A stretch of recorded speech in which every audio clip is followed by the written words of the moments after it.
म्हजें नांव आरोरा कॅस्ट्रो आनी हांव गिरिजी.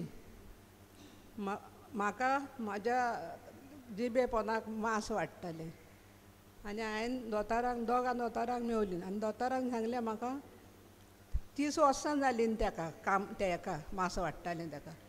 दोतोरान सांगलें म्हाका बाय भियेना काय आनी ऑपरेशन केन्नाच करिना काय. हांवें कितें केलें फादरीचें तेल व्हरोन जायतो तेंप लायलें. तें मांस सारकें गेलें नाच जालें. आनी दुसरी टेस्टमॅनी म्हाज्या नाकान हांव सोदां ड्रॉप्स घालतालीं आनी नाक म्हाजें बसतालें आनी हांव रातचें ब्रीथ करूंक ही जातालीं. तें तेल घालून तें तेलान हांव म्हाजें नाक सारकें सुटलां आनी बरी हांव. Thank you Jesus. आर्गां तुका जेजू, महिमा तुका जेजू.